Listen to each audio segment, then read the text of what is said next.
Ah, no se hace eso. Gracias. Miren qué rico. Ay, Mi favorito. Dame esos caramelos. Manda, pero Por favor, solo uno.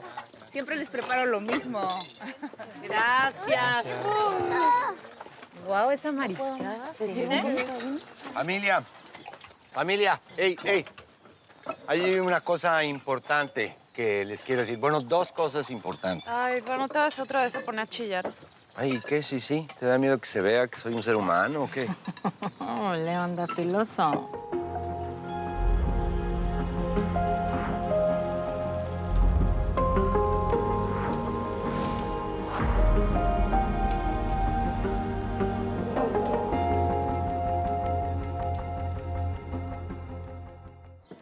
Te pido una disculpa. Oigan todos, mi papá se está disculpando. Rebeca, mi papá se está disculpando. ¡Milagro en el circo! Oigan, no chinguen. Yo soy de los que se disculpan. ¿O no, Clara? Ojalá no tuvieras que hacerlo tan a menudo. Polita. A ver, ya. ¿Ya oyeron? Ahuecando el ala. Afuera todos. Vamos a dar una vuelta. Ven.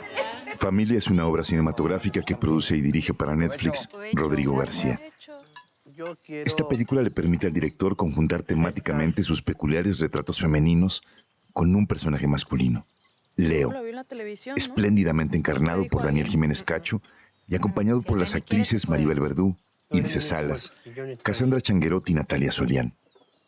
El guión, escrito en colaboración con la dramaturga Bárbara Collio, está basado en las propias experiencias de sus autores, al recrear cinematográficamente vivencias que dan sustento literario a los encuentros y desencuentros al interior de una familia formada por un padre, 3 hijas en edad madura y un hijo más joven con síndrome de Down.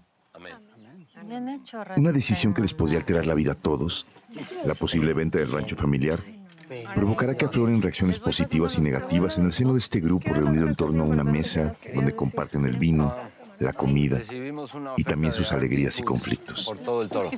¿Qué toro? La tierra, los olivos, el molino, el envasado, todo. Siempre quería hacer una película sobre una reunión familiar que sucediera en un día.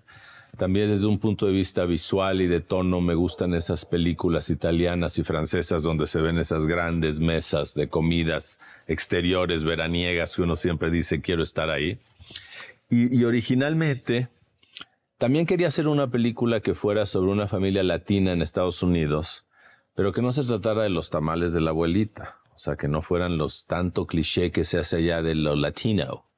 Entonces escribí Familia originalmente para hacerla en Estados Unidos, en California, con una familia latina americana. Y no la pude levantar. O sea, las ondas latinas allá son muy difíciles de levantar. Entonces se me ocurrió hacerla en México. Se la presenté a Netflix América Latina y les entusiasmó.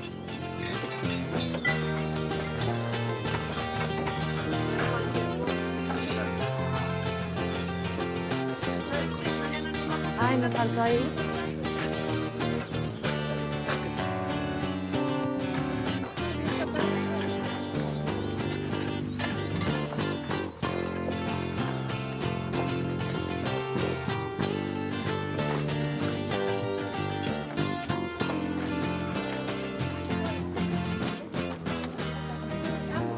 Ay, está pesadísima. Siempre la quise situar en el Valle de Guadalupe. Entonces fue cuando me recomendaron a Bárbara Collio, la dramaturga, que es de esa zona. Y me contactó para trabajar justamente en este proyecto. Él había hecho esta historia en inglés pensada en hacerla en Estados Unidos. De pronto, pues, la vida y los medios de producción lo llevan a Netflix y hacerla en México.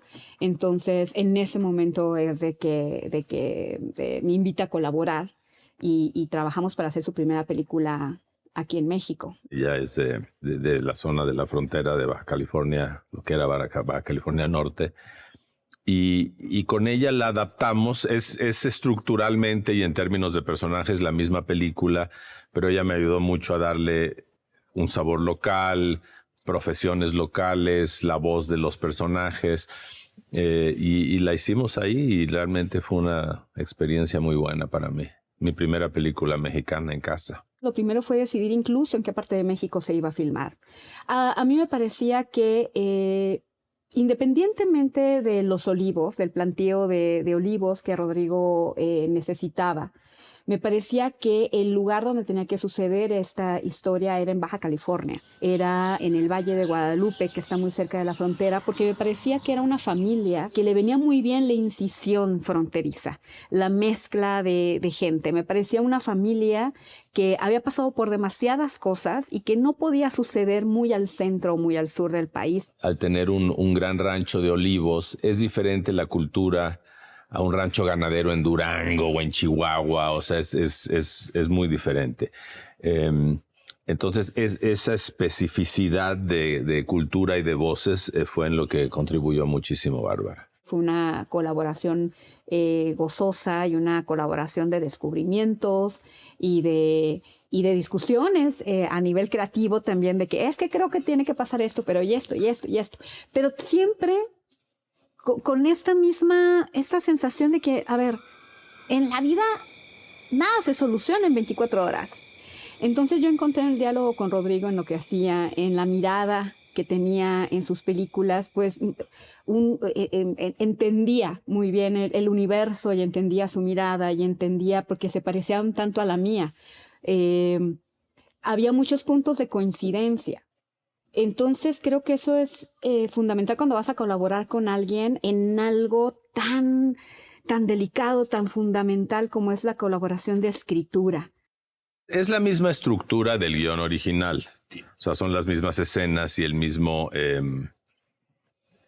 mismos personajes con los mismos conflictos. Algunos conflictos se trabajaron más. Lo que Bárbara me ayudó fue a localizarlas como personas creíbles de la zona de la frontera, que es una cultura muy particular. Además, no es la frontera de las otras fronteras, sino es California, es muy bilingüe, es muy bicultural. Pueden ser también familias muy más liberales, o sea, no son familias tan tradicionalmente norteñas. De hecho, conocimos varias familias que vivían un poco como esta familia, o sea, eran del lado de Ensenada o Tijuana, tenían una casa en San Diego, los hijos estudiaron allá, el rancho estaba acá. Es muy específico a ese lugar.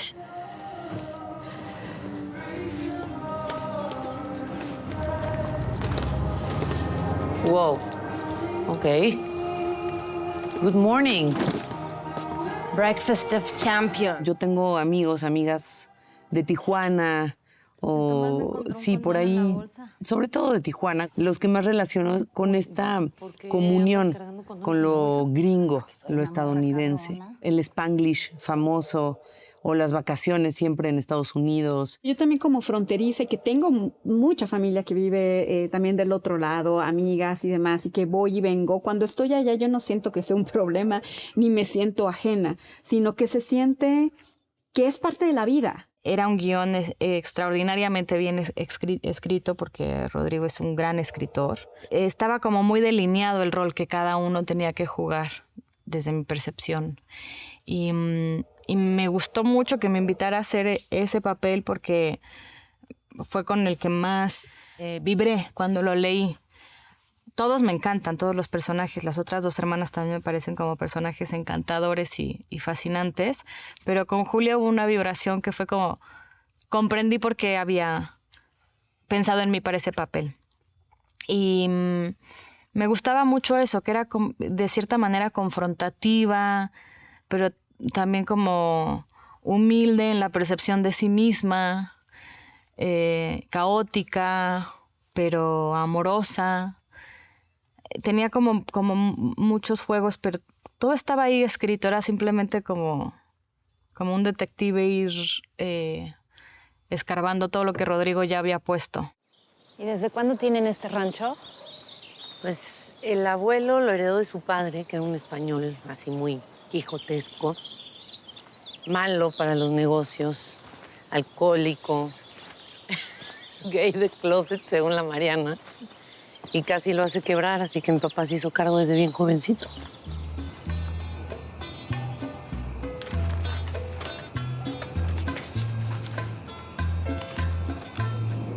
aturdido y abrumado por la duda de los celos, se ve triste en la cantina a un bohemio ya sin fe,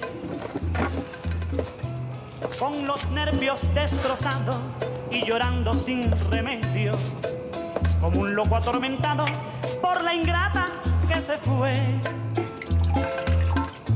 Se ve siempre acompañado del mejor de los amigos, que le acompaña y le dice, ya está bueno de licor.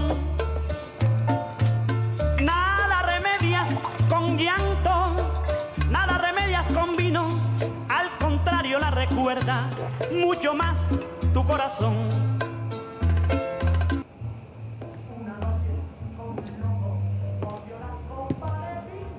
Entendí en Leonardo que es este personaje que realmente su gran tragedia es un personaje trágico que realmente nunca pudo decidir qué quería hacer. Le echaron el rancho encima, hazte cargo. El rancho era de su abuelo y él lo heredó de su padre, que era muy mal hombre de negocios, pero él se casó con una escritora que ya murió, eso se sabe desde la primera escena de la película, o sea, él es viudo. Entonces yo creo que ya había ahí una mentalidad diferente al casarse con una mujer que era artista, que tenía sus propias inquietudes, sus propias, o sea, su propia vocación. Y se mete una vorágine de una vida donde tiene que cumplir y tiene que proveer y tiene que organizar. Y de pronto llega a este momento y dice, ahora yo voy a decidir, ahora yo quiero hacer algo para mí, voy a vender todo esto, tengo un par de ideas para un negocio que nunca se sabe ni siquiera cuál es, pero realmente su negocio es tomar su propia decisión para él mismo. ¿Quieren por acá, Sí. Recibimos una oferta de Artie Foods por todo el toro. ¿Qué toro? La tierra, los olivos, el molino, el envasado, todo. Ya le compraron el viñedo a los Colio, la granja a los Rovirosa. Los únicos que no quieren vender son la familia Lagos y el Memo Betancourt. Para él es muy duro también la cuestión de despedir esa casa y de despedir ese lugar, porque es lo único que ha vivido. Leo nació ahí. Leo era un niño que creció en esos olivos y que luego se tuvo que hacer cargo y que ahí tuvo la familia. Es el mundo donde él ha crecido, nacido, es un universo. Leo, el personaje, tiene mi edad, entonces era un poco ver la perspectiva como padre, como abuelo, como lo que llaman los nuevos viejos. Un día me dijo, mira, lee esto. Leí este guión y lo leí y me gustó muchísimo, mucho. Ya conocía yo algo de su trabajo, sí. Me gusta mucho como escritor, sí, y como director. Entonces lo leí, me encantó, ya me conocía a él, entonces pues ya fue pase directo. Muy bien interpretado por Daniel Jiménez Cacho, o sea, realmente con mucha sobriedad, con mucha tranquilidad, no lo cachas actuando en ningún momento, con mucha vida interior, de pronto manipulador, pero muy sensible. Me interesó esta idea de un patriarca así, en forma, pero que sin embargo tiene la capacidad de cambiar, de moverse, de dialogar, y me hizo mucho eco porque pienso que encontré muchas similitudes con mi papá, que también era una persona muy autoritaria, muy jefe de familia, pero que con el paso del tiempo fue cambiando. Si bien es un patriarca con muchísimos atisbos de un machismo propio de la época, del lugar en donde nació y bueno, del país en el que vivimos, también hay un intento por romper con muchos condicionamientos sociales con los que él creció. Sí dibuja a un patriarca que está tratando con todas sus fuerzas, lo cual es un acto amoroso profundísimo, romper sus propios condicionamientos. Claramente viene de una familia súper convencional, machina, con muchos secretos, y él está rompiendo con todo eso. O sea, lo convierte en un gran rebelde. Cómo plantea las cosas, las premisas que se va como descubriendo en el camino de su vejez. O sea, yo creo que sí hay como una voz muy innovadora en esa masculinidad, la verdad. Que además creo es muy cercana a Rodrigo, el director, por lo cual me parece que se cierra el círculo maravillosamente.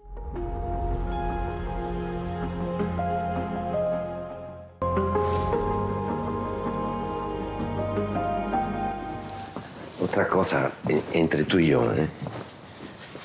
¿Les cae bien Clara? Vaya, ¿Qué? nunca nos preguntas si nos caen bien tus novios. Ah, pues ahora sí. Nos cae muy bien. Pero lo importante es que tú le caigas bien y que le sigas cayendo bien. Eso es de Amazonas. Y me gusta mucho esta cosa del personaje donde, pues sí, él parece muy seguro, pero en el fondo no. En el fondo tiene mucha inseguridad y se la pasa preguntándole a sus hijas, ¿les cae bien mi novia? Hay una parte de Julia en la que no juzga tanto al papá, pues esa es la sensación que yo tenía, o sea, como que le da gusto que tenga una nueva pareja, pero como que un poco han roto el rol padre-hija y medio que son medio amigos. Yo sentía como que eran muy aliados estos dos personajes. Y al mismo tiempo como que tienen una necesidad del uno del otro muy grande. Finalmente Julia es la única que se queda a dormir en la casa ese día, ¿no? Hola. ¿Qué tal, Eva Teresa? Hola. Hola. ¿Qué tal, Mónica? Clara, ¿cómo estás? Encantada. Mucho gusto. Tiene un lado moderno, digo, no que sea particularmente extraño que sea española, pero sí es una española 10 años más joven que él y con su propia profesión. ¿Y cómo es tu papá, Clara? Uf. Ausente. Un padre ausente. Y de pronto atento. Y de pronto absurdamente generoso. Pero no te podías permitir odiarle. Después de cada decepción siempre se sacaba algo maravilloso de la manga.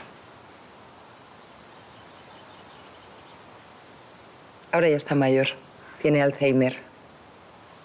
Cada vez que voy a verle a Madrid ya no me reconoce, pero se me queda mirando así largo y profundo. Como si mi cara le trajese algún recuerdo lejano. Al principio, cuando hacía eso, me ponía de los nervios, pero ya no. Ya lo veo y me pierdo en sus ojos azules. El tiempo se detiene y ya no sé quién es el padre, quién la hija. Somos ahí los dos, flotando. Mira, Maribel, la recordamos mucho con frecuencia siendo personajes sexys, pero tiene un gran sentido del humor y también una gran capacidad para ser una actriz dramática. Y creo que aquí es como tiene una especie de calma, le trae una calma a la película o a los conflictos por estar un poquito fuera y no que no le importe, pero le da un poquito de tranquilidad y a él lo calma. Me saca de quicio. Cada cosita que dice me desespera. Es tan gringuito. Porque es el único que no te hace la corte. También, digamos, el personaje de Clara y de Mónica, en lo poco que alcanzábamos a saber de ellas, para ellas era un gran día estar sentada en una mesa con tanta familia, que puede gustar, pero que también puede asustar, un tanto como le pasa a Clara, y de que lo sabemos al final. Mi espalda. ¿Y dónde dejaste a tu morra? Leyendo un libro de mi mamá. ¿Y si es tu novia, no más tu culito de turno? ¿Cuál es la diferencia? ¿Cómo te las gastas, de verdad? Oye, qué guardadito te traías lo de la nueva chamba, ¿eh? ¿Sí vas a estar aquí cuando nazca el alien, culera? Creo que sí. Nada más no quería decir nada hasta que no tuviera bien, pues, las cosas en firme. Las mismitas palabras que usó Lea, ¿te fijas?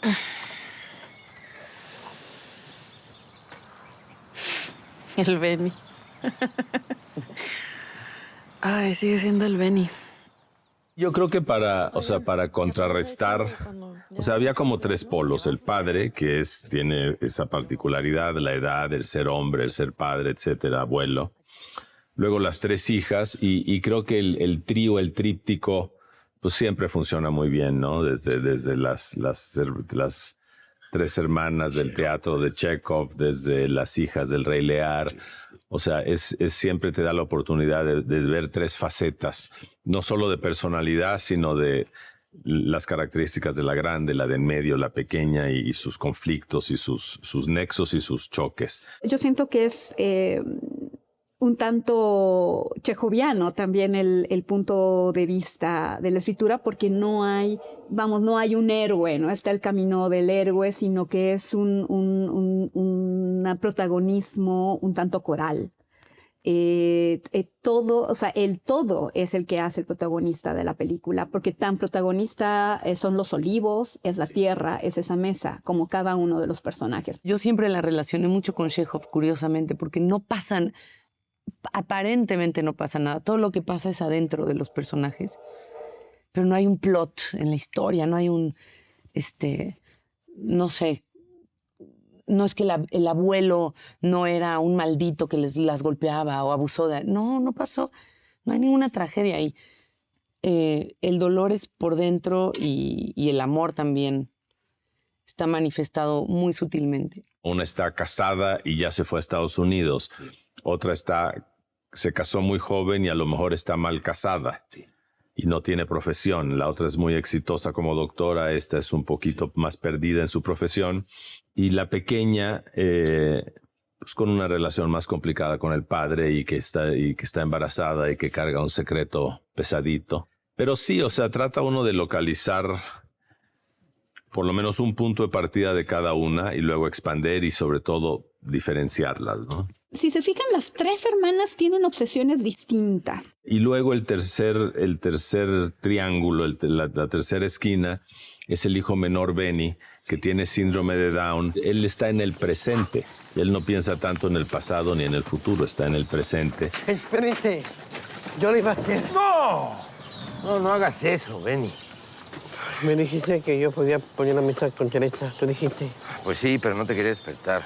Pues tenías que querer despertarme. No puedo ponerla si estoy dormido.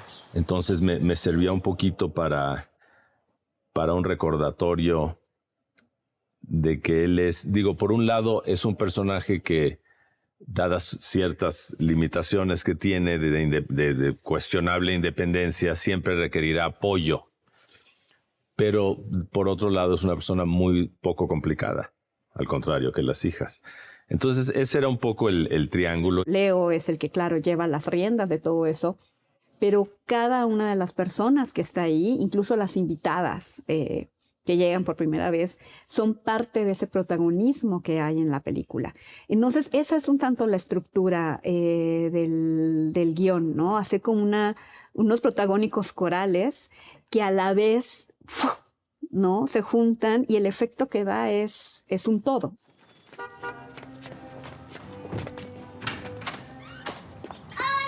¿Cómo estás, chimichanga? ¡Mami! ¡Ya llegaron! Rodrigo ya tenía muy claros a quienes quería en su casting. Entonces a todos nos aplicó la misma frase de no voy a aceptar un no como respuesta. Y ya luego que he estado oyendo a los demás diciendo lo mismo, digo, claro, le dijo a todos lo mismo. Es un tramposo. Todos nos sentimos muy halagadas cuando nos los dijo y entonces decíamos, bueno, pues claro que sí. Y así fue. Yo creo que tenía ya tenía la idea ya de los personajes bastante claros, por lo menos la mitad del cast. Como sucede en muchos casos con los hijos o las hijas mayores, o sea, más estructurada, más conservadora, no amante del desorden, más bien amante del orden. Muy bien interpretada por Ilse Salas. Desde las primeras lecturas en común, todo el mundo coincidía que, claro, era la hermana. Y la juzgaban. Yo discutía mucho eso, pero decían, la perfecta, la que se cree la responsable de todos y todas. Aunque nadie le había cedido esa responsabilidad, yo me defendía diciendo, claro que me dieron esa responsabilidad. Yo les estoy resolviendo la vida. Muchas veces se las resolví. Esta hija mayor en particular, Rebeca, tiende a ser controladora y mandoncilla, pues después de la muerte de la madre me imagino que también llenó más ese papel, a la vez que se está yendo del país. O sea, me voy, pero no hagan nada sin que yo sepa. Es la mayor, ¿no? La que hereda, pues quizá esta actitud del deber ser, ¿no? lo que se espera de ella. Siempre pasa eso un poco, ¿no? Con los hijos, los primeros, que heredan un poco toda la ansiedad, el nerviosismo de un deber ser. ¿Y qué onda con los twins? Insoportables. Puta madre, es que quieren todo, lo quieren ya. Y pobre de ti que les vayas a pedir algo a cambio, porque muy chingoncitos salvando el planeta, pero nomás les pides que saquen la basura y ahí sí. It's so unfair. Si ya no está la mamá, pues es la primera, la primogénita la que hereda eso. Entonces, pues eso genera, sí, una tensión un poco con el padre, pero también con las otras, ¿no? Que las otras son ya más libres, por decirlo de alguna manera, y pues también hay fricciones ahí. Con sus amigas de anticonceptivos. Anticonceptivos. Sí, le pregunté qué onda. ¿Sabes qué me dijo? Mind your own business. Mind your own business, me dice. Yo no suelo hacer como todo un background del personaje muy a detalle. O sea, lo que me importa es lo que vamos a contar en ese momento y detalles muy importantes que influyen en la personalidad del personaje, en el carácter, algo así. Entonces, esas preguntas las resolvimos muy pronto. Como el papá, cuándo murió la mamá, o sea, desde cuándo ella tiene como esa carga, ¿no? De ser la hermana mayor, la responsable de todo mundo. Rebeca, pues, digamos, diría cualquier mamá, es la más lograda. Es la que se nos logró, porque bueno, fue la que estudió, destacada. Y sin embargo parece que es la que menos quiere perder sus raíces en México. La obsesión también de Rebeca es estudiar, destacar. Ser la directora de un hospital gringo no es poca cosa. Es una tipa súper clavada y es lo que debe de ser y es lo que debe de ser así. Y es también una respuesta, una reacción rebelde a estar quizá en un ambiente con personas que les cuesta romper o les cuesta hacer algo. Y entonces su rebeldía es hacer, estructurar, organizar, destacar, lograr, mantener. Vámonos, sí. ¿Tú sabes por qué nos estamos reuniendo una semana antes? Me choca. No sé, pero yo adoro estas reuniones y tú también. Y de cierta manera, para Julia es como un reflejo de las cosas, de la disciplina que ella no tiene, de las ambiciones que ella no tiene. Y son muy confrontativas y siempre la puede hacer menos, siempre puede como ningunearla y hacerla sentir más chiquita. Y además me interesaba que ya tenía un pie en otra, o sea, ella estaba más ida que las otras. Ella ya tenía un pie, trabajaban en San Diego, iban y venían, pero ya el nuevo trabajo creo que la va a llevar a Chicago. Ella es médico, no tiene nada que ver con lo que hace su papá ni con lo que hacía su mamá, que era escritora. Entonces también eso es algo que otra vez la aleja de su familia, ¿no? Una característica de su personalidad en donde ella siente que no encaja. Por lo tanto, bueno, así lo pensaba yo, buscaba estar más con ellos, con sus aretes oaxaqueños o con su blusa, ¿no? Como artesanal. Busca todo el tiempo un contacto más cercano cuando en realidad está lejos en todos los sentidos.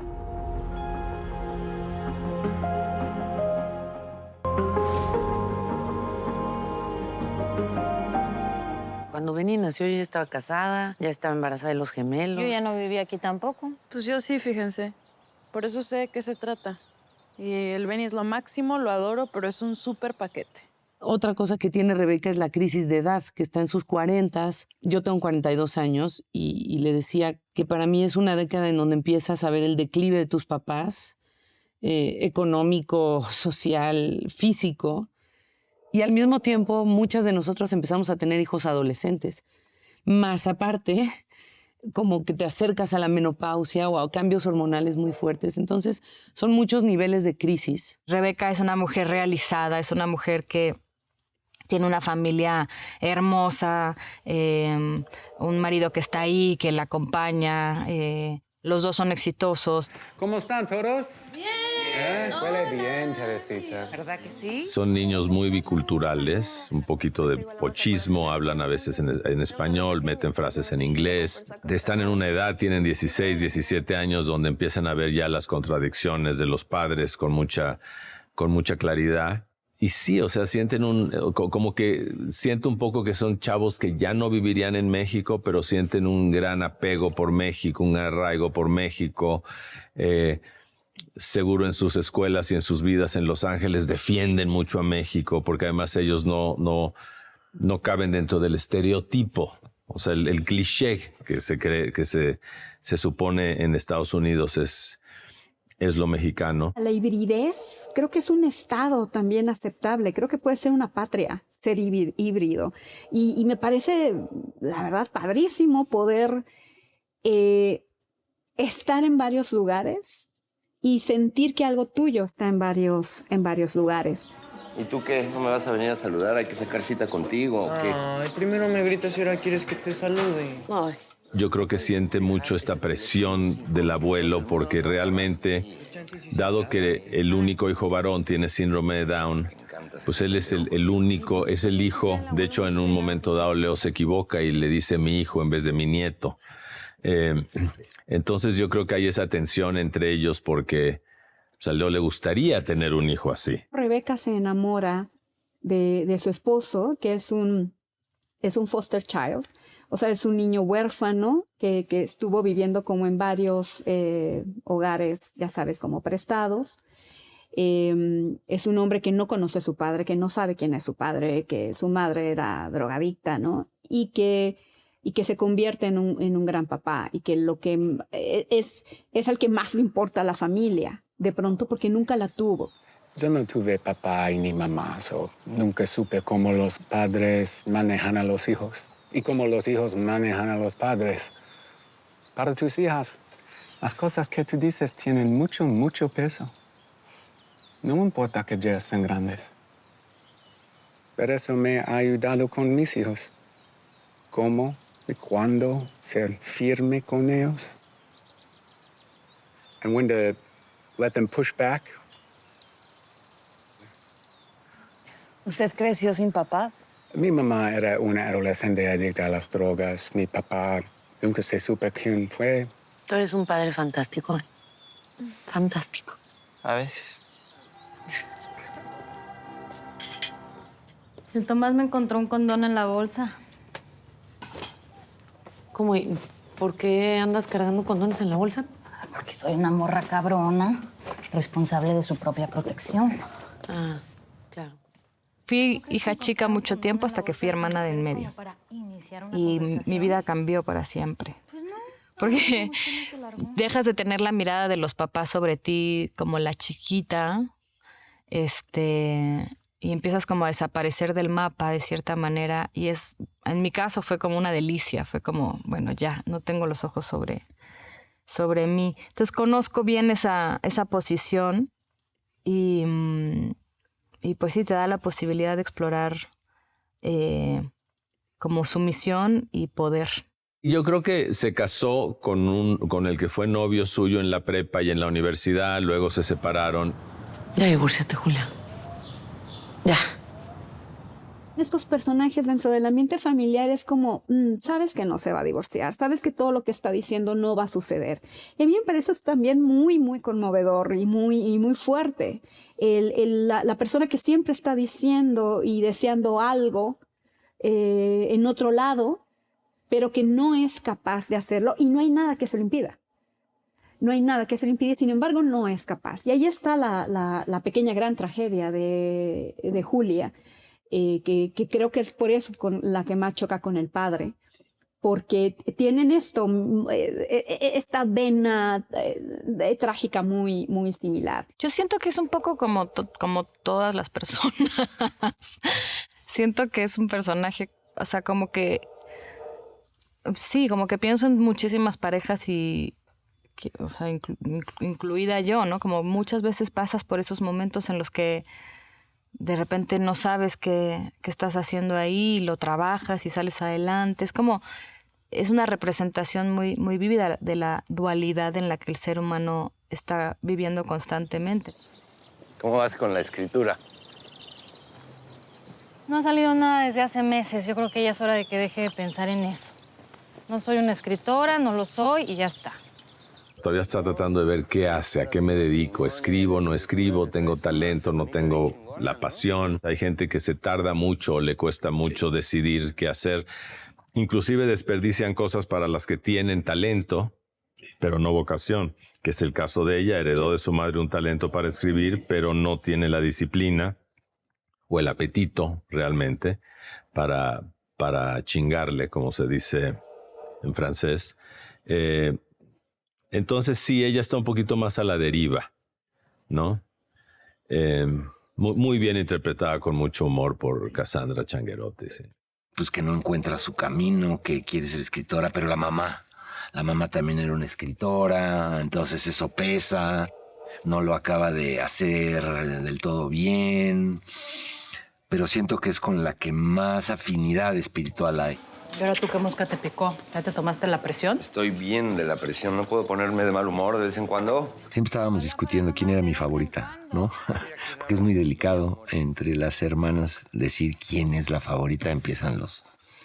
No, pero yo pienso que era ella. Con ella, digamos, siento que es con la que más conexión profunda hay, como de almas, de espíritus, ¿no? Que son más cercanos, ¿no? Y por lo tanto, pues también más problemático, porque también pues nos hablamos más duro, más de frente. Es el personaje que se parece más a Leo. De esto que dije de Leo, creo que es el que se parece más porque es el que está queriendo ser y no sabe ni siquiera qué ser. Y eso me parece una gran tragedia, el querer ser algo y ni siquiera saber qué poder ser. Y tiene habilidades, sabe escribir, sabe hacer cosas, sabe traducir, sabe idiomas, pero es un carrito chocón, ¿no? O sea, va a estar chocando y chocando porque hay algo no resuelto en su vida con ella misma que no puede tomar decisiones. Oye, ¿le avisaste a tu familia que me llevas? No. Ay, ni que fuera boda. Cada quien lleve a quien quiera o a quien se deja. ¿Y cómo me vas a presentar entonces? ¿Como tu amiga que vino de visita de la Ciudad de México? ¿Tu amiga chilanga? Con Natalia Plasencia. Tuvimos como muchas hipótesis acerca de lo que era esa relación y al final terminamos sin saber, porque claro, se quedó ahí como este suspenso de si sí o si no, como un aparente rechazo todo el tiempo de mi personaje, pero al mismo tiempo una necesidad profunda de ella, de su compañía. Sí, creo que con Nat fue con quien más tuvimos juego, como de diálogo, de diseño, de compañía. Oye, ¿y el accidente cómo fue? ¿Te importa que te lo pregunten? Pues fue muy pendejo. La chocó un niño que iba en su patineta. No fue muy fuerte el trancazo, pero se cayó y se golpeó la cabeza con la banqueta. No manches. No volvió a despertar. Ya casi van 6 años. Es increíble cómo alguien puede esfumarse así, como si nunca hubiera existido. Mariana tiene mucho el gen de esta generación de mujeres, que históricamente somos la generación más estudiada de mujeres, o sea, hemos alcanzado los mayores espacios académicos y laborales entrando a esta generación. Y a mí me parece que Mariana viene de ahí, pero desde un punto de vista mucho más desenfadado. Quizá, no sé si hay como una cosa de su clase social, de donde está implantada, es una mujer que vive esta posibilidad con muchísimo desenfado, casi con naturalidad. Que hay mujeres que no lo viven así porque todavía están conquistando. Ella creo que es una mujer muy, muy, muy libre en ese sentido y que además pues está jugando con su libertad y midiéndola en cuanto límites y a consecuencias. Es la más pequeña, interpretada también muy bien por Natalia Solián. Hace joyas, muy inteligente, no le va mal con su negocio, pero sí tiene una fluidez sexual y una... pero a la vez está un poquito atrapada en una especie de relación problemática con su padre y con... También fue la más chica cuando murió la madre, entonces a lo mejor resiente esa falta de... lo increíble es que cuando uno hace retratos familiares es muy difícil salirse de los... no los lugares comunes, pero los conflictos naturales. O sea, hay ciertas reacciones a la muerte de un padre dependiendo de tu edad, de tu sexo, de tu relación, que son muy comunes.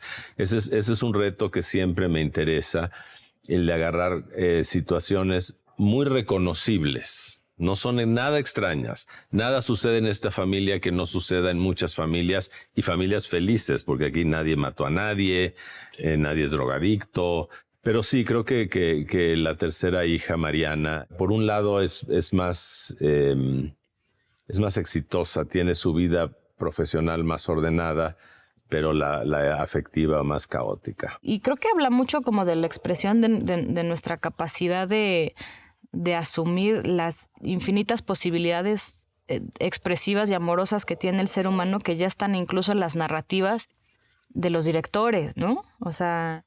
Rodrigo es un director que piensa mucho en la mujer y hasta me atrevería a decir que piensa mucho de mujer o en mujer, o su pensamiento está como muy presente en esas sensibilidades, en esas expresiones y con mucha curiosidad por el universo femenino, por el feminismo.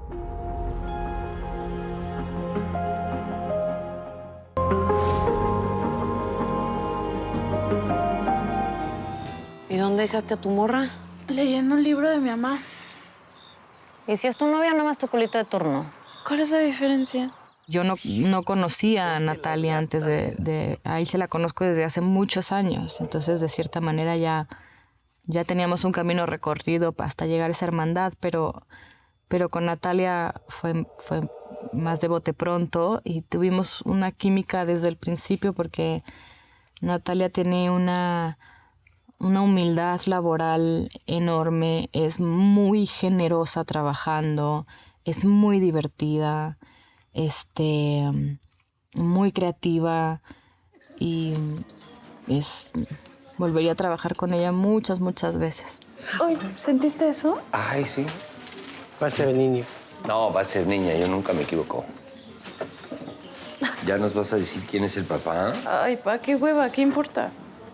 Pero también es muy fuerte, o sea, estas decisiones que toma de pronto, no, bueno, ya no me gustan los hombres, bueno, pero de pronto estoy embarazada y estoy embarazada de un tipo que es el enemigo de mi padre y que tiene la edad de mi padre. Y entonces, bueno, también ahí está una cosa edípica, subterránea, importante. Creo que ese es el caso de la rebeldía, ¿no? También me podía identificar con ella, yo de joven. Donde la rebeldía te hace justamente crearte una vida casi paralela y no comunicas, ¿no? Vas a las fiestas, los quieres mucho, pero tu interior está reservado y está guardado para ti, ¿no? Pues tan es así que está embarazada y no nos quiere decir de quién. Está embarazada del competidor número 1 de su papá, lo cual también era todo un... Pues sí, es un contexto importante porque nos habla de una persona que realmente está midiendo los límites. Porque las hermanas se fueron pronto, hicieron familia, estudiar medicina, o sea... Y ella quedó siendo muy única con su hermano que tiene síndrome de Down y viviendo, pues, sobre todo bajo la gran rutina que es mantener a... Pues sí, a un integrante de la familia así integrado a esta dinámica familiar. Buenos días. Buenos días. Buenos días, patrón. Vamos. Benny es totalmente de Rodrigo. La creación de Benny, digamos, que exista este hermano es importante y hay algo que de pronto se trabajó mucho y siento yo que en la película no tiene tanto peso. Es que la película, si te fijas, es todo de las decisiones que uno toma a raíz de tener una familia, de tener un hijo, de tener una esposa, tener una novia, un amante, lo que sea. Todo lo que significa tener una familia. Benny fue el chiripazo, como se dice, ¿no? Ya las niñas estaban grandes cuando Araceli se embaraza y ella sabe, se le anuncia que el niño tenía síndrome de Down. Y cuando van hacia la clínica a interrumpir el embarazo, Araceli dice, no, devuélvete, vamos y lo vamos a tener con todo. Y entonces es una decisión que se toma como pareja y le enfrentan con todo. Siempre me ha interesado que esa persona, en este caso con síndrome de Down, o sea, que de alguna manera, independientemente de su inteligencia, su humor, su sensibilidad, hay un límite, siempre está ese misterio de si podrá o no ser independiente. Siempre tendremos que ocuparnos o apoyarlo. Le estaba preguntando al Benny, ¿qué opina de la venta de la casa? Yo quiero estar donde mi papá esté. Pero no te importa que nos quedemos sin la casa para siempre. Yo me voy con mi papá. Ajá, pero ¿qué pasaría? Ya te contestó. ¿Y cómo va la escuela, Benny? Aburrido. Es un personaje también como maravilloso. Creo que esa frase que dice que somos una ecuación cuando le dice eso a su papá. Es que a veces siento que mis hermanas no son mis hermanas. Son mis tías. Eso no me está gustando.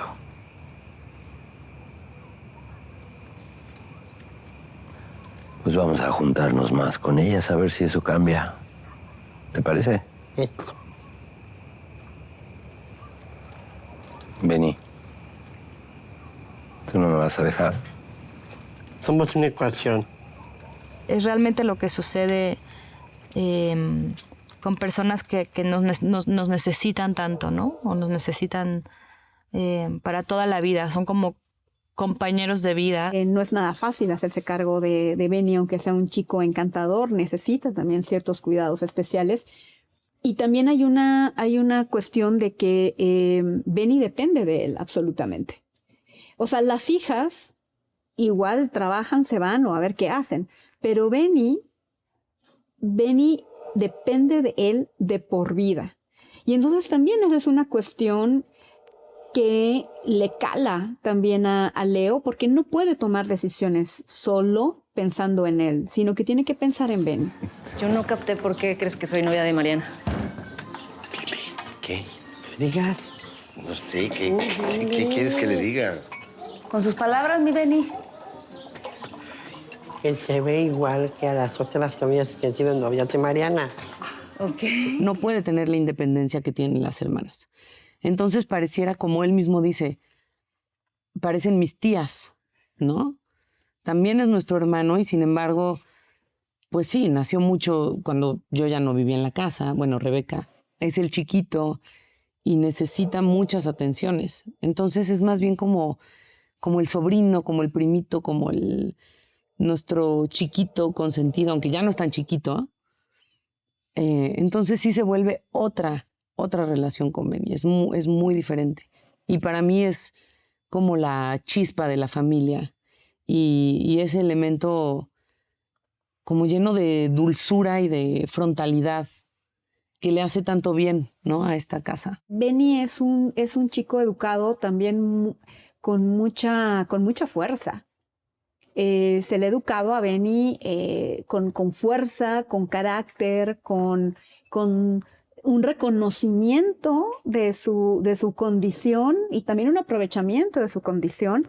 Y por eso él también quiere irse a una escuela en Tecate, se dice por ahí, donde le van a enseñar a ser independiente.